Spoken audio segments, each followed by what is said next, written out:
Hi అండి, welcome back to my channel. నేను మీ కామాక్షి. ఇవాళ మనం క్రిస్పీగా చెక్కలు ఎలా తయారు చేసుకోవాలనేది చూసేద్దాం.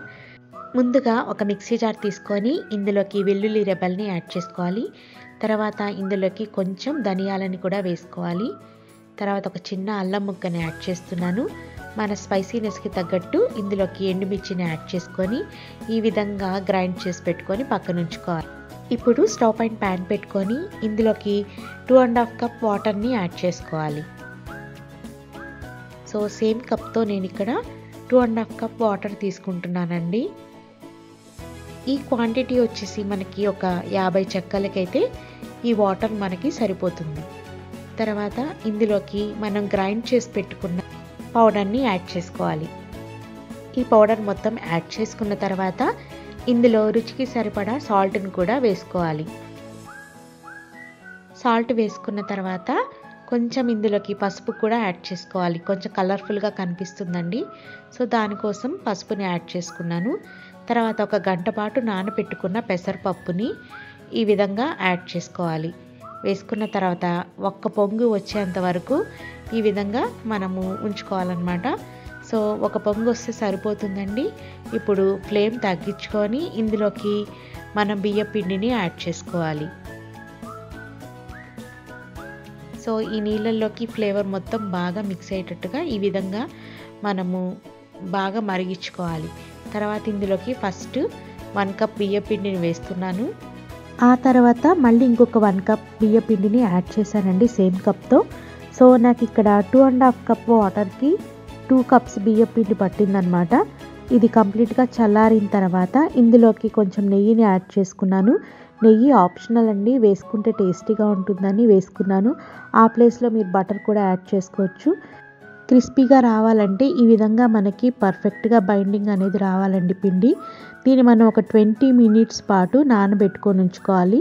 సో దీన్ని నేను చపాతీ పిండిలాగా ఇలా ఒత్తుకొని ఒక 20 మినిట్స్ నానబెట్టుకున్నాను. చూడండి సాఫ్ట్గా ఉంది కదా. ఇప్పుడు మనకి చెక్కలు చాలా క్రిస్పీగా వస్తాయి ఈ విధంగా ఉంటే. ఇప్పుడు ఇందులోకి నేను సన్నగా తరిగి పెట్టుకున్న కరివేపాకును వేసుకున్నాను.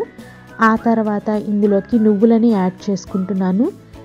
సో నువ్వులు వేసుకుంటే మంచి టేస్ట్ వస్తుందన్నమాట. కాబట్టి ఇందులోకి కొంచెం నువ్వులను యాడ్ చేసుకుంటున్నాను. యాడ్ చేసుకున్న తర్వాత ఒకసారి దీన్ని బాగా మిక్స్ చేసేసుకుందాము. నువ్వులు కరివేపాకు రెండు బాగా మిక్స్ అయ్యేటట్టుగా కలుపుకోవాలి. ఇప్పుడు మనం చెక్కలని రెడీ చేసుకుందాం. దానికోసము కొంచెం ముద్ద తీసుకొని ఈ విధంగా చేత్తో అయినా ప్రెస్ చేసుకోవచ్చు.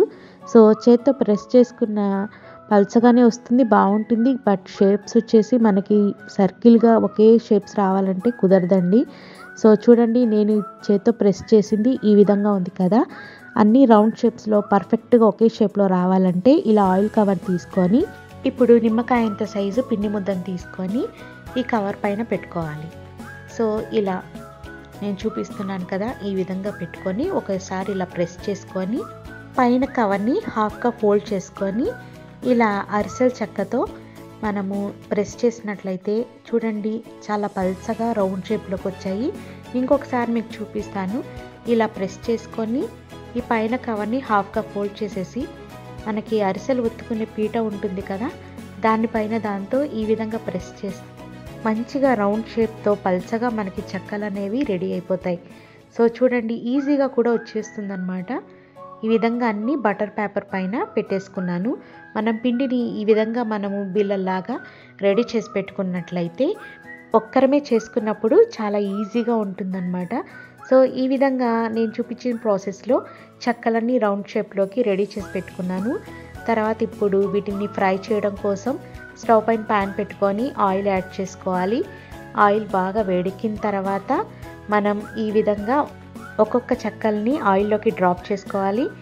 ఈ విధంగా ఎర్రగా వచ్చేంత వరకు బోత్ సైడ్స్ వేగించుకోవాలి. కొంచెం టైం పడుతుందండి క్రిస్పీగా వచ్చేంత వరకు. వీటిల్ని వేయించుకొని తీసేసుకోవడమే. చాలా క్రిస్పీగా టేస్టీగా ఉంటాయండి. మీరు కూడా ఈ విధంగా తప్పకుండా ట్రై చేయండి. మీకైతే డెఫినెట్గా నచ్చుతుంది. మీకు ఎలా వచ్చింది అనేది కూడా నాకు ఫీడ్బ్యాక్ ఇవ్వండి. సేమ్ మనం షాప్లో దొరికే టేస్ట్తోని ఇంట్లో మనం చెక్కలని రెడీ చేసుకోవచ్చు. చాలా టేస్టీగా ఉంటుంది అండ్ చాలా క్రిస్పీగా కూడా ఉంటుంది. సో మీకు ఒక చెక్కని బైట్ చేసి చూపిస్తాను. ఎంత క్రిస్పీగా వచ్చిందనేది మీరే వినండి. మీకు మన రెసిపీస్ కనుక నచ్చినట్టయితే తప్పకుండా లైక్ చేయండి, షేర్ చేయండి అండ్ సబ్స్క్రైబ్ చేయడం మాత్రం మర్చిపోద్దండి. నెక్స్ట్ మంచి రెసిపీస్తో వీడియోస్తో మీ ముందుకు వస్తాను. అంతవరకు బాయ్ అండి, టేక్ కేర్.